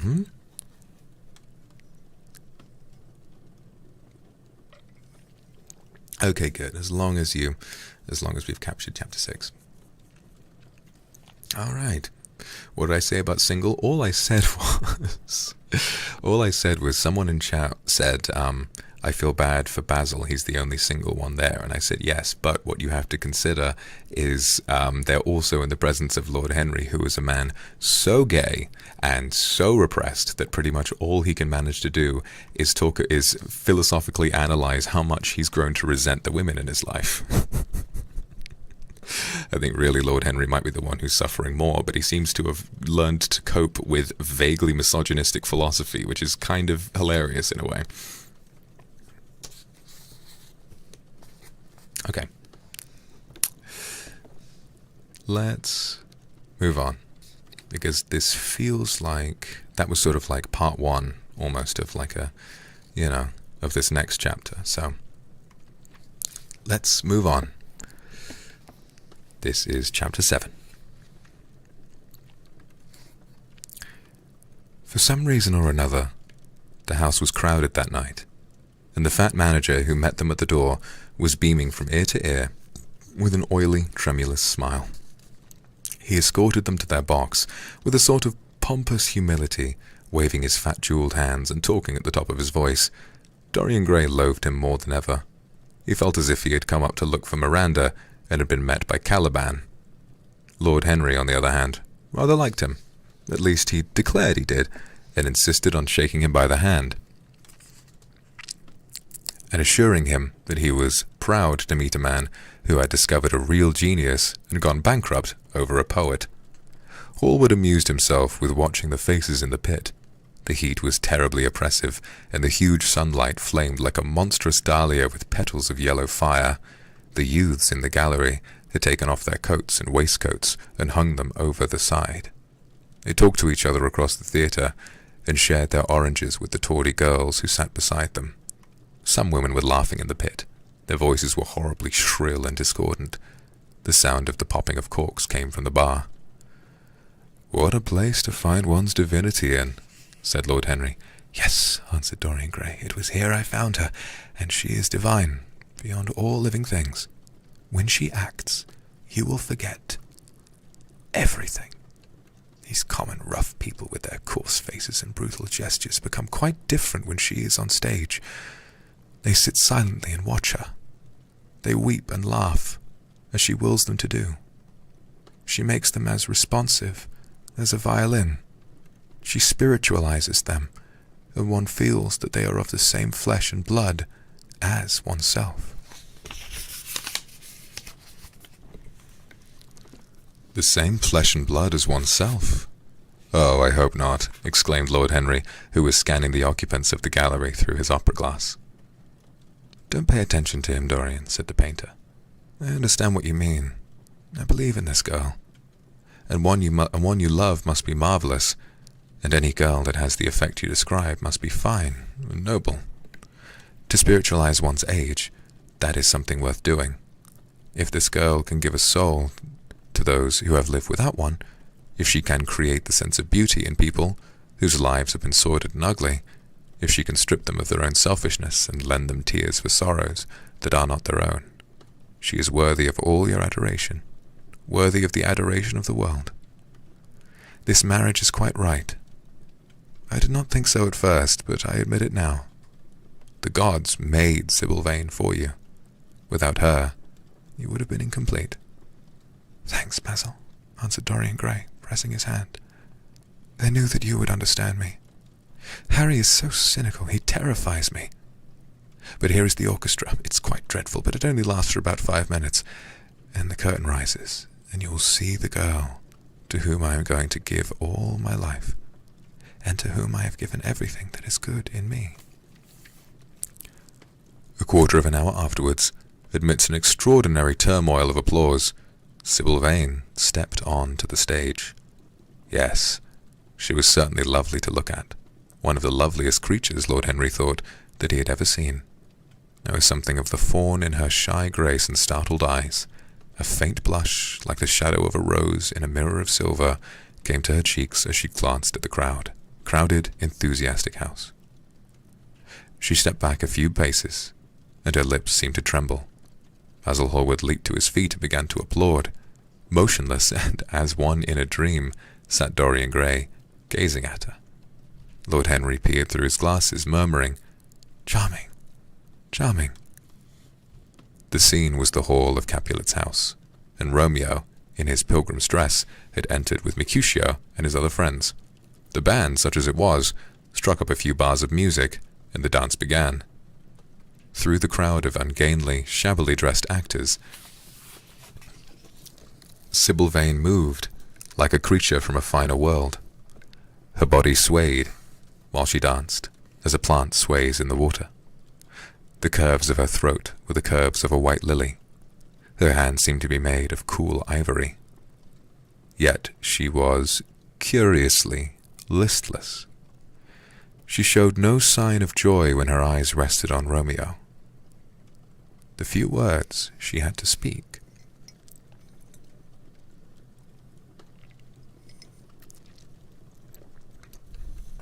Good pilgrim, you do wrong your hand too much, which mannerly devotion shows in this, for saints have hands that pilgrims' hands do touch, and palm to palm is holy palmer's kiss. With the brief dialogue that follows, was spoken in a thoroughly artificial manner. The voice was exquisite, but from the point of view of tone, it was absolutely false. It was wrong in color. It took away all life from the verse. It made the passion unreal. Dorian Gray grew pale as he watched her. He was puzzled and anxious. Neither of his friends dared to say anything to him. She seemed to them to be absolutely incompetent. They were horribly disappointed. Yet they felt that the true test of any Juliet is the balcony scene of the second act. They waited for that. If she failed there was nothing in her. She looked charming as she came out in the moonlight. That could not be denied, but the staginess of her acting was unbearable. and grew worse as she went on. Her gestures became absurdly artificial. She overemphasized everything that she had to say. The beautiful passage, "Thou knowest the mask of night is on my face, else would a maiden blush bepaint my cheek, for that which thou hast heard me speak tonight," was declaimed with the painful precision of a schoolgirl who has been taught to recite by some second-rate professor of elocution. When she leaned over the balcony and came to those wonderful lines, "Although I joy in thee, I have no joy of this contract tonight. It is too rash, too unadvised, too sudden, too like the lightning, which doth cease to be. Ere one can say, it lightens. Sweet good night. This bud of love by summer's ripening breath may prove a beauteous flower when next we meet."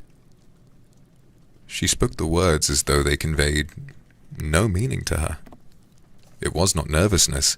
Indeed, so far from being nervous, she was absolutely self-contained. It was simply bad art. She was a complete failure. Even the common, uneducated silence of the pit and gallery lost their interest in the play. They got restless and began to talk loudly and to whistle. The manager, who was standing at the back of the dress circle, stamped and swore with rage. The only person unmoved was the girl herself. When the second act was over, there came a storm of hisses, and Lord Henry got up from his chair and put on his coat. "She is quite beautiful, Dorian," he said, "but she can't act. Let us go." "I'm going to see the play through," answered the lad in a hard, bitter voice. "I'm awfully sorry that I've made you waste an evening, Harry. I apologize to you both." "My dear Dorian, I should think Miss Vane was ill," interrupted Hallward. "We will come some other night." "I wish she were ill," he rejoined, "but she seems to me to be simply callous and cold. She is entirely altered. Last night she was a great artist, and this evening she is merely a commonplace, mediocre actress." "Don't talk about that, about anyone you love, Dorian. Love is more of a wonderful thing than art." "But they are both simply forms of imitation," remarked Lord Henry. "But do let us go. Dorian, you must not stay here any longer. It is not good for one's morals to see bad acting. Besides, I don't suppose you will want your wife to act. So what does it matter if she plays Juliet like a wooden doll? She is very lovely, and if she knows as little about life as she does about acting, she will be a delightful experience. There are only two kinds of people who are really fascinating: people who know absolutely everything and people who know absolutely nothing. Good heavens, my boy, don't look so tragic. The secret of remaining young is never to have an emotion that is unbecoming. Come to the club with Basil and myself. We'll smoke cigarettes and drink to the beauty of Sybil Vane. She is beautiful. What more can you want?" "Go away, Harry. I want to be alone. Basil, you must go. Can't you see that my heart is breaking?" The hot tears came to his eyes. His lips trembled, and rushing to the back of the box, he leaned up against the wall, hiding his face in his hands. "Let us go, Basil," said Lord Henry, with a strange tenderness in his voice.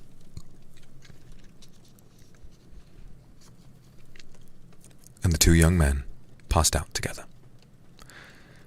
A few moments afterwards, the footlights flared up, and the curtain rose on the third act.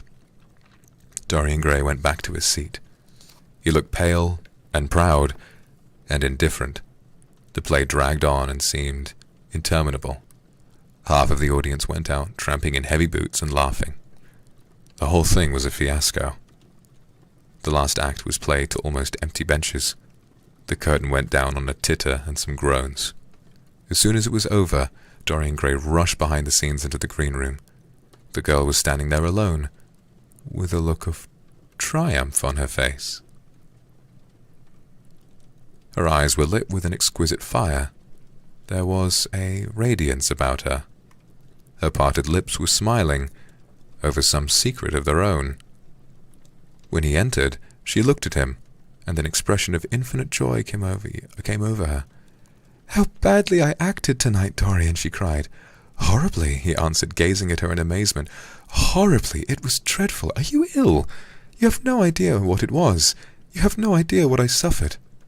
The girl smiled. "Dorian," she answered, lingering over his name with long-drawn music in her voice, as though it was sweeter than honey to the red petals of her mouth. Dorian, you should have understood. But you understand now, don't you? Understand what? He asked angrily. Why I was so bad tonight. Why I shall always be bad. Why I shall never act well again. He shrugged his shoulders. You are ill, I suppose. When you're ill, you shouldn't act. You make yourself ridiculous. My friends are bored. I was bored. She seemed to not listen to him. She was transfigured with joy. An ecstasy of happiness dominated her. She seemed not to listen to him. She was transfigured with joy. An ecstasy of happiness dominated her. Dorian, Dorian, she cried. Before I knew you, acting was the one reality of my life. It was only in the theatre that I lived. I thought that it was all true. I was Rosalind one night and Portia the other. The joy of Beatrice was my joy, and the sorrows of Cordelia were mine also. I believed in everything. The common people who acted with me seemed to me to be godlike. The painted scenes were my world. I knew nothing but shadows, and I thought them real. You came. Oh, my beautiful love, and you freed my soul from prison. You taught me what reality is. Tonight, for the first time in my life, I saw through the hollowness, the sham, the silliness of the empty pageant in which I had always played. Tonight, for the first time, I became conscious that the Romeo was hideous and old and painted, and that the moonlight in the orchard was false, and the scenery was vulgar, and that the words I had to speak were unreal, were not my words, were not what I wanted to say.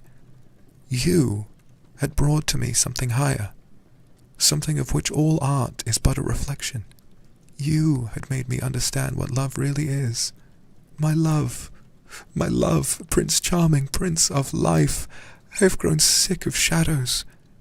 You are more to me than all art can ever be. What have I to do with the puppets of a play? When I came on tonight, I could not understand how it was that everything had gone from me. I thought that I was going to be wonderful. I thought that I could do nothing.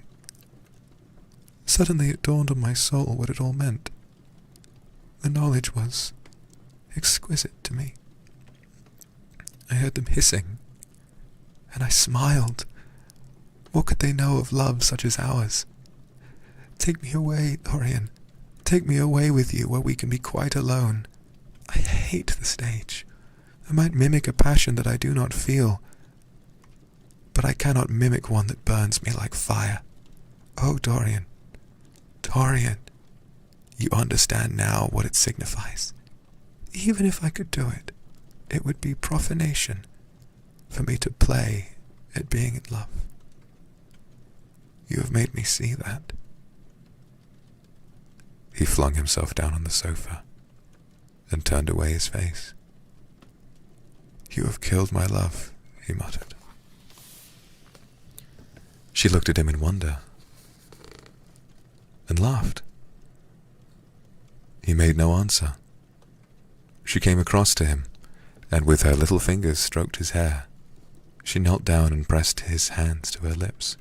He drew them away, and a shudder ran through him. And he leaped up and went to the door. Yes, he cried, you have killed my love. You used to stir my imagination, and now you don't even stir my curiosity. You simply produce no effect. I loved you because you were marvelous, because you had genius and intellect, because you realized the dreams of great poets and gave shape and substance to the shadows of art, and you've thrown it all away. You are shallow and stupid. My God, how mad I was to love you. What a fool I have been. You are nothing to me now. I will never see you again. I will never think of you. I will never mention your name. You don't know what you were to me once. Why, once, oh, I can't bear to think of it. I wish I had never laid eyes upon you. You've spoiled the romance of my life. How little you can know of love if you say it mars your art. Without your art, you are nothing. I would have made you famous, splendid, Magnificent. The world would have worshipped you, and you would have borne my name. What are you now? A third-rate actress with a pretty face. The girl grew white and trembled. She clenched her hands together, and her voice seemed to catch in her throat. You are not serious, Dorian, she murmured. You're acting. Acting? I leave that to you. You do it so well, he answered bitterly. She rose from her knees, and with a piteous expression of pain in her face, came across the room to him. She put her hand upon his arm and looked into his eyes. He thrust her back. "Don't touch me," he cried. A low moan broke from her, and she flung herself at his feet and lay there like a trampled flower. Dorian, Dorian, don't leave me, she whispered. I am so sorry I didn't act well. I was thinking of you all the time. But I will try, indeed. I will try. It came so suddenly across me, my love for you. I think I should never have known it if you had not kissed me, if we had not kissed each other. Kiss me again, my love. Don't go away from me. I couldn't bear it. Oh, don't go away from me. My brother. No, never mind, he didn't mean it. He was in jest. But you... Oh, can't you forgive me for tonight? I will work so hard and try to improve. Don't be cruel to me because I love you better than anything in the world. After all, it is only once that I have not pleased you. But you're right, you're quite right, Dorian. I should have shown myself more of an artist. It was foolish of me, and yet I couldn't help it. Oh, don't leave me, don't leave me! A fit of passionate sobbing choked her. She crouched on the floor like a wounded thing, and Dorian Gray, with his beautiful eyes, looked down at her, and his chiseled lips curled in exquisite disdain. There is always something ridiculous about the emotions of people whom one has ceased to love. Sybil Vane seemed to be absurdly melodramatic to him. Her tears and sobs annoyed him. I'm going, he said at last in his calm, clear voice. I don't wish to be unkind, but I can't see you again. You have disappointed me. She wept silently and made no answer, but crept nearer. Her little hands stretched blindly out and appeared to be seeking for him. He turned on his heel and left the room. In a few moments, he was out of the theatre. Where he went to he hardly knew. He remembered wandering through dimly lit streets, past gaunt black-shuttered archways and evil-looking houses. Women with hoarse voices and harsh laughter had called after him. Drunkards had reeled by cursing and chattering to themselves like monstrous apes. He had seen grotesque children huddled upon doorsteps and heard shrieks and oaths from gloomy courts. As the dawn was just breaking, he found himself close to Covent Garden. The darkness lifted, and, flushed with faint tires, the sky hollowed itself into a perfect pearl. Huge carts, filled with nodding lilies, rumbled slowly down the polished empty street. The air was heavy with the perfume of the flowers, and their beauty seemed to bring him an anodyne for his pain. He followed into the market and watched the men unloading their wagons. A white-smocked carter offered him some cherries. He thanked them, wondered why he refused to accept any money for them, and began to eat them listlessly. They had been plucked at midnight, and the coldness of the moon had entered into them. A long, thin line of boys, carrying crates of striped tulips and of yellow and red roses, defiled in front of him, threading their way through the huge jade-green piles of vegetables. Under the portico, with its grey sun-bleached pillars, loitered a troop of draggled bare-headed girls, waiting for the auction to be over. Others crowded round the swinging doors of the coffee house in the piazza. The heavy cart horses slipped and stamped upon the rough stones, shaking their bells and trappings. Some of the drivers were lying asleep in a pile of sacks. Iris-necked and pink-footed, the pigeons ran about picking up seeds. After a little while, he hailed a hansom and drove home. For a few moments he loitered upon the doorstep, looking round at the silent square with its blank, close-shuttered windows and its staring blinds. The sky was pure opal now, and the roofs of the houses glistened like silver against it. From some chimney opposite, a thin wreath of smoke was rising. It curled, a violet riband, through the nacre-coloured air. In the huge gilt Venetian lantern, spoiled some of Doge's barge that hung from the ceiling of the great oak-panelled hall of entrance, lights were still burning from 3 flickering jets.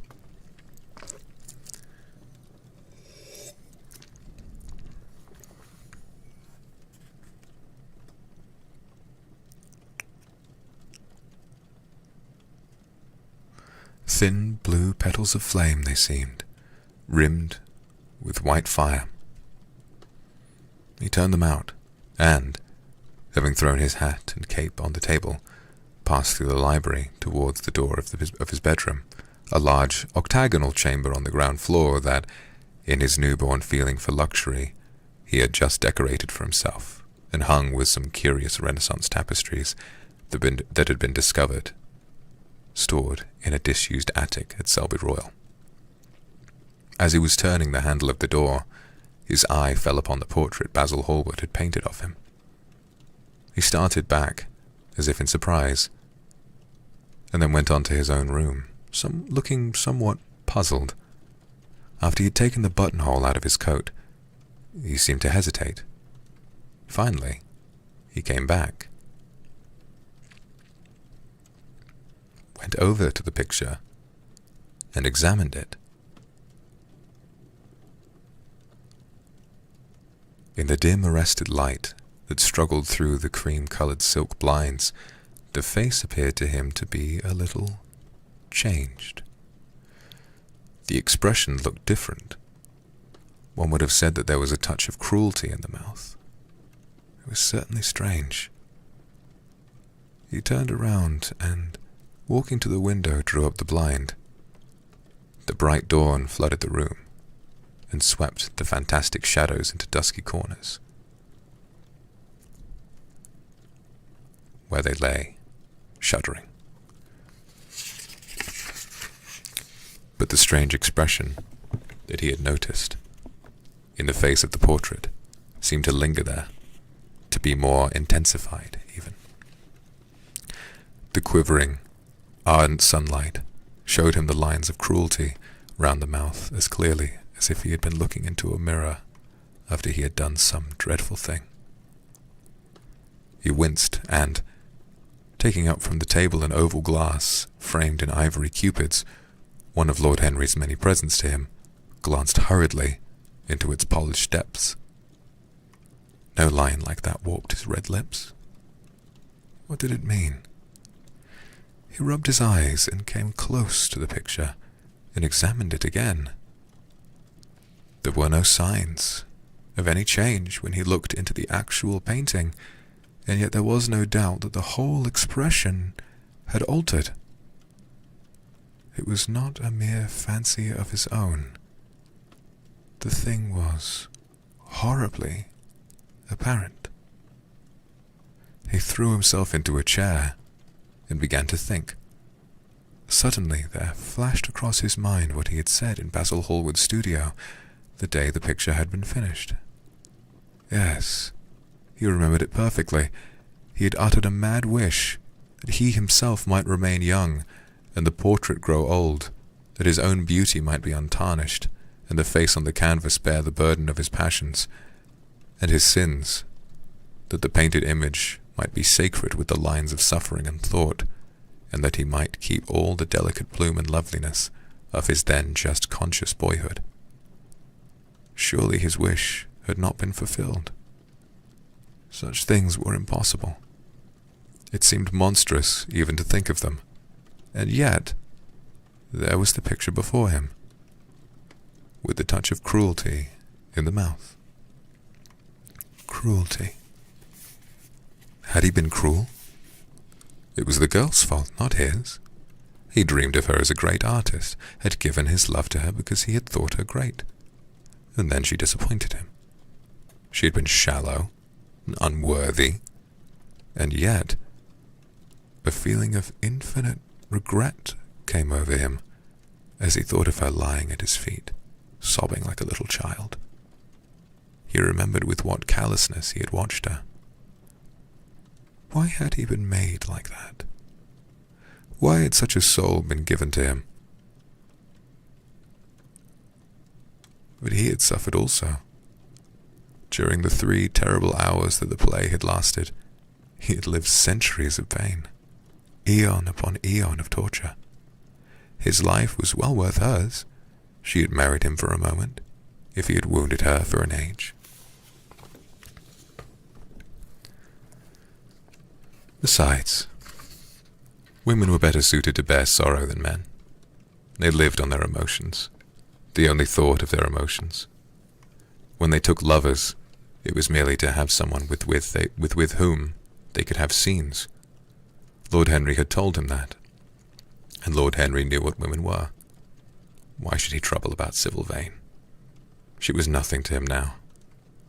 But the picture, what was he to say of that? It held the secret of his life and told his story. It had taught him to love his own beauty. Would it teach him to loathe his own soul? Would he ever look at it again? No. It was merely an illusion wrought on the troubled senses, the horrible night that he had passed and had left phantoms behind it. Suddenly, there had fallen upon his brain that tiny scarlet speck that makes men mad. The picture had not changed. It was folly to think so. Yet,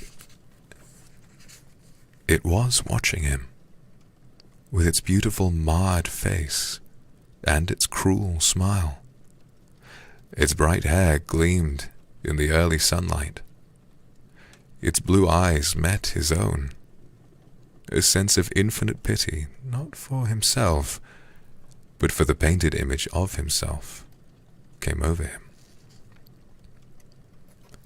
It had altered already, and would alter more. Its gold would wither into grey. Its red and white roses would die. For every sin that he committed, the stain would fleck and wreck its fairness. But he would not sin.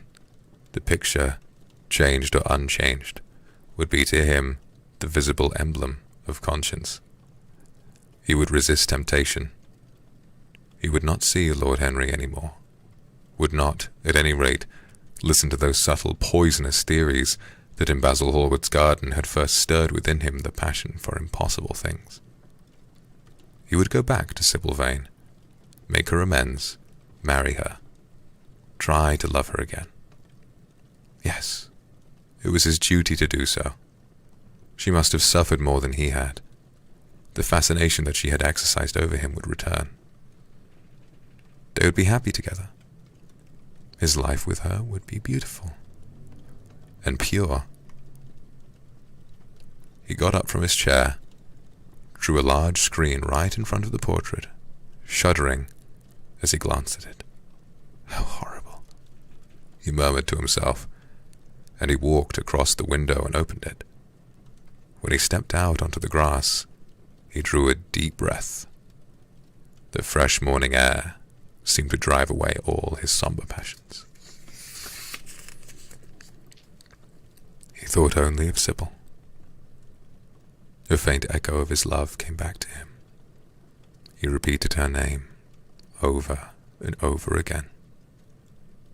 The birds that were singing in the dew-drenched garden seemed to be telling the flowers about her.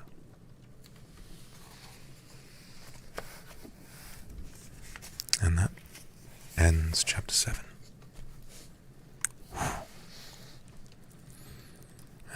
I'm feeling even more riveted than I was before. I wish if we didn't have another stream starting in about 45 minutes, I'd keep going. Thank you very much to Tokito for the Aka Super and the gifted members. Thank you to Olivin K for the super. Thank you Feronia for the Aka Super, very kind of you. Thank you Serena, Yuisu, and thank you Dara's World for the gifted members as well. Thank you very, very much. Ooh. Yeah.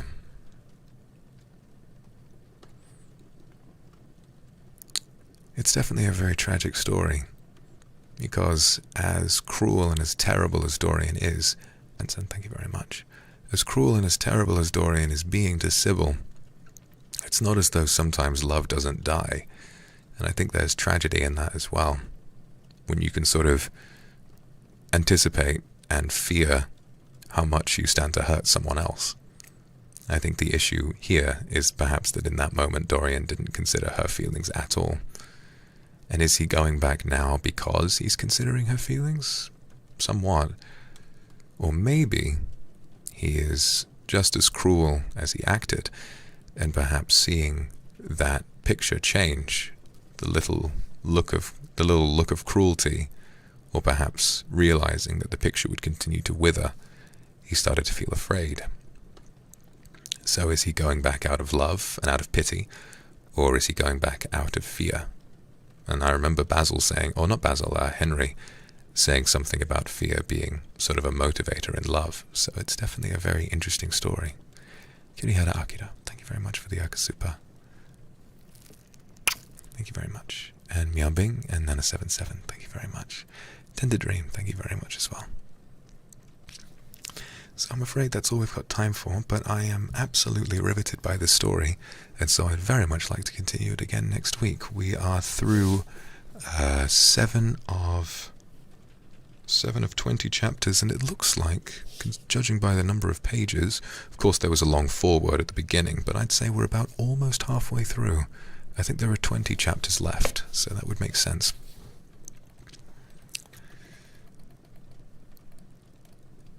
Thank you very much to Tender Dream, Cello, Luna, Jessica Vox Bamboo, Summer, Jessie, Barang, Koz, Saki QJ, thank you very much. Crystal, Yulia Peepers, thank you very much. That's going to be all from me for now, but of course I'll be coming in with much more energy and murderous passion in about 40 minutes when we play the Undertale Genocide route, which I'd like to forewarn you guys, I have beaten many times before. Rumi, thank you very much. 02, thank you. Avis for the gifted sub, thank you. Guan, thank you. Thank you. Meow Meow, thank you. Fafafa Millie, thank you for the Akasupa. Happy birthday, my darling. Remy, thank you very much. And Chu, thank you very much as well. Very kind of all of you guys. I really appreciate it. Thank you, Young Ju, as well. Suhen, thank you very much. So, hopefully this second stream serves as a continuation on the first, and I imagine what I'll do, once this is all finished, I'll turn this into a little playlist, and so if anyone wants to listen to me read the whole story, once we're done, you can just play the playlist, but just make sure that you've got YouTube Premium, because I wouldn't want your sleep being interrupted by a loud ad. Thank you, Sue, Sapphire, and Yuki. Alright, that's all from me. I'll see you guys in about 40 minutes after I've had something to eat. See you then. Goodbye, my love. And if you're not going to see me in 40 minutes, I hope you sleep well.